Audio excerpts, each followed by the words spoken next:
Louis Vuitton is the #1 luxury brand in the world, valued at over $30 billion. Its history dates back to the 19th century and begins with a homeless teenager who could only dream of success. With no money or food, he worked odd jobs with artisans and craftsmen to survive, barely making any money but learned valuable skills that led to pioneering modern luggage and creating a billion-dollar empire.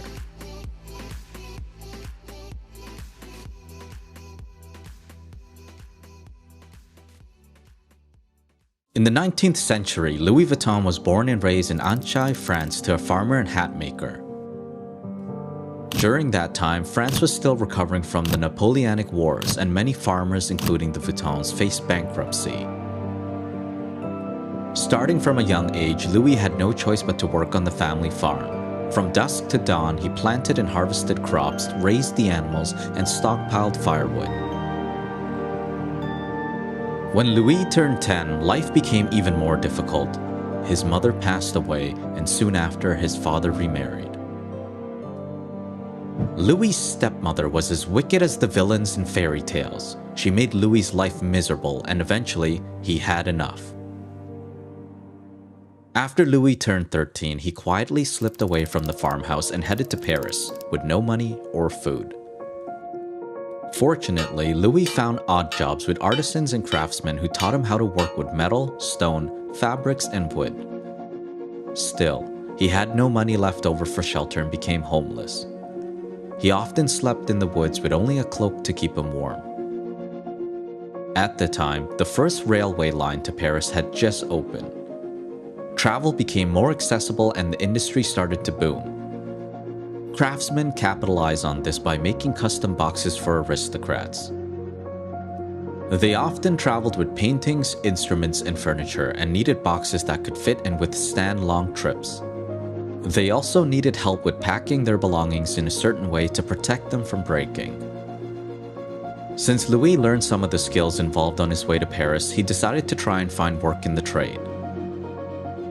Fortunately, a craftsman named Monsieur MARÉCHAL hired Louis as an apprentice. While Louis didn't earn much, his willingness to learn paid off in more ways than one.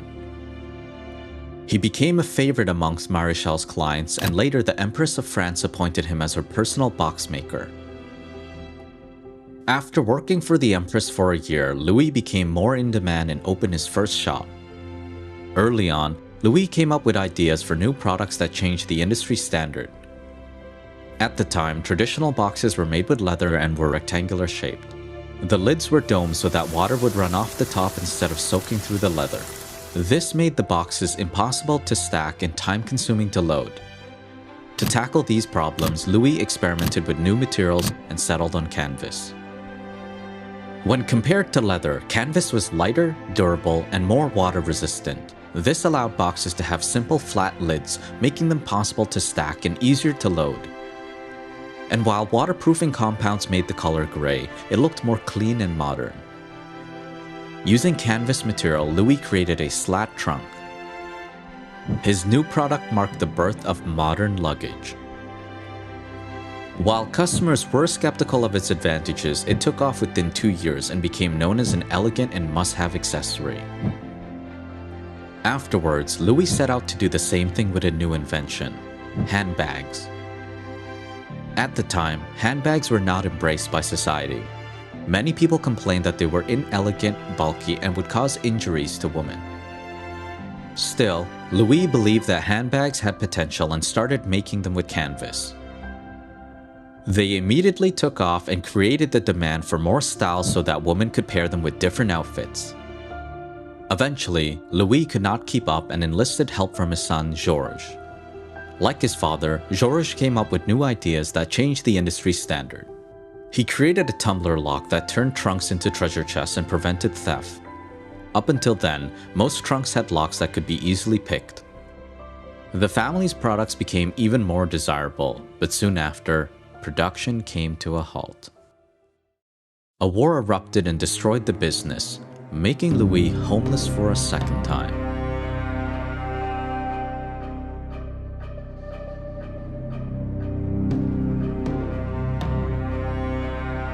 At the height of Louis's business, the Franco-Prussian War erupted. Louis and his family were forced to leave their home and workshop in Asnières outside Paris and head to the city. There, they lived in a cramped shelter amongst thousands of refugees. Food became so scarce that the Vuittons nearly starved to death. When the war ended, Louis returned home. He was devastated to find his materials stolen and his workshop destroyed.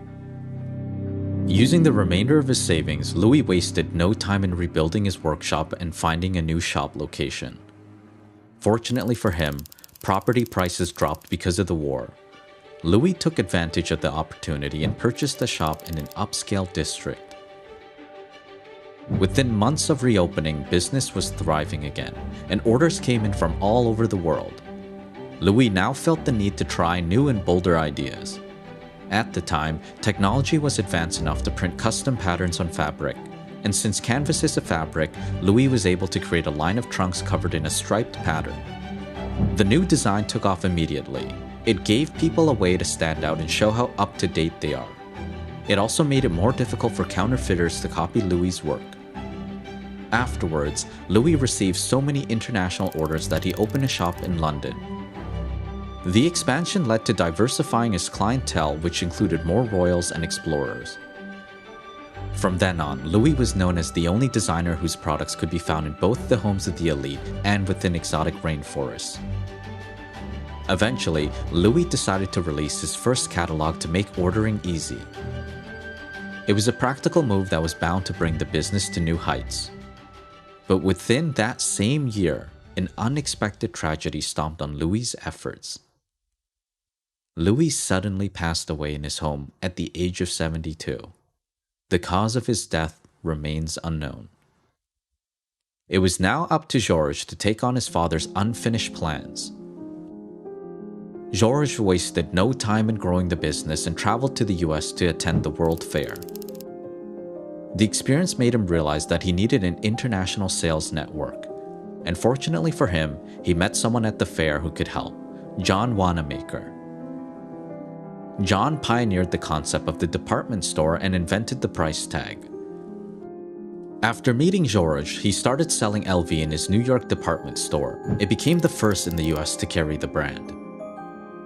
It was then that Georges created a monogram in memory of his father, a floral pattern with an interlocking L and V.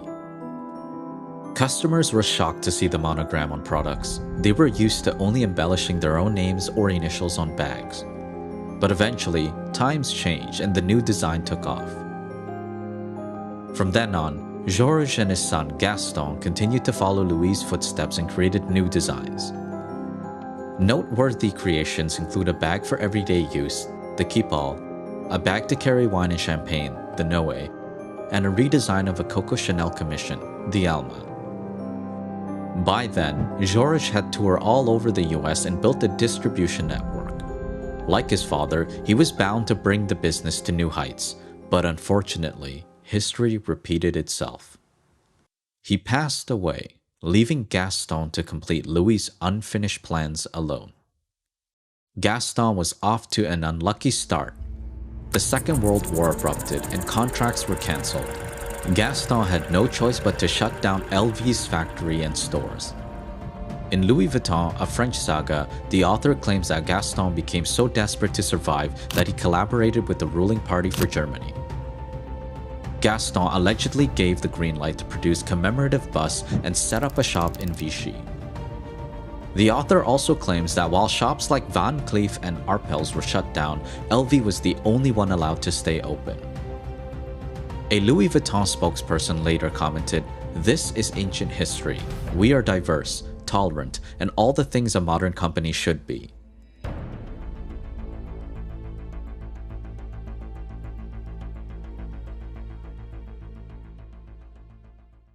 After the war ended, Gaston tasked his sons Henry, Jacques, and Claude with rebuilding the company. With their father's guidance, the sons ensured new models of luggage were made each year. But after Gaston's passing, business stagnated. Hard-sided luggage became less popular. Henry, Jacques, and Claude were divided about how to run the company. So they asked their sister's husband, Henry Racamier, to take over. By then, Henry founded and sold a steel trading company for a large profit. He had a keen business acumen and pivoted LV from wholesale to retail and tapped into the Asian market. Within 6 years, LV sales soared from $20 million to over $260 million.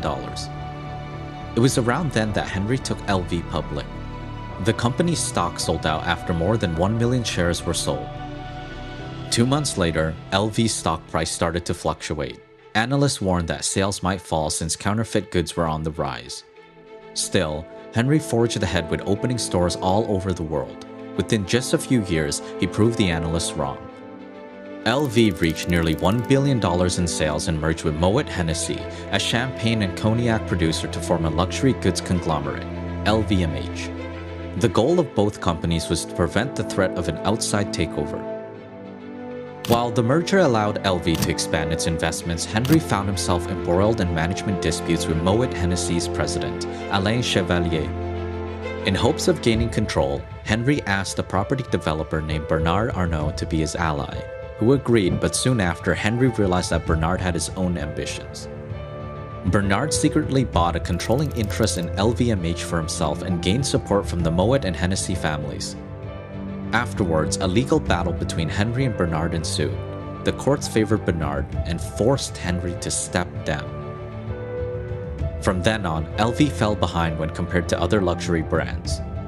It was considered a smaller business and sales plummeted. No journalist dared to speak highly of the brand. It wasn't until LV followed Louis' footsteps under the leadership of Yves Carcel and came up with a new and bold idea that things changed. The company invited designers such as Vivienne Westwood, Isaac Mizrahi, and Manolo Blahnik to create handbags using its monogram for its 100th anniversary. At the time, such collaborations were practically unheard of, and handbags weren't a thing in the world of luxury. Still, the collaboration was well received and put both LV and handbags back on the map. 1 year later, LV hired a designer named Marc Jacobs to be their creative director.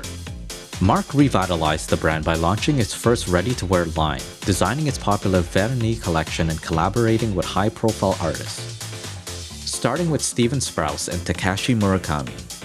Since then, LV has expanded into watches, jewelry, and sunglasses and continues to launch iconic bags. The company also continues to make everything in-house. Craftsmen must train for 2 years, and some pieces require 300 stages to assemble. Today, LV ranks as the #1 luxury brand in the world, and its valuation has topped $30 billion. This is the story of how a homeless teenager pioneered modern luggage and laid the foundation for a billion-dollar empire. For more inspiring stories and advice from today's most successful leaders, don't forget to subscribe to our channel.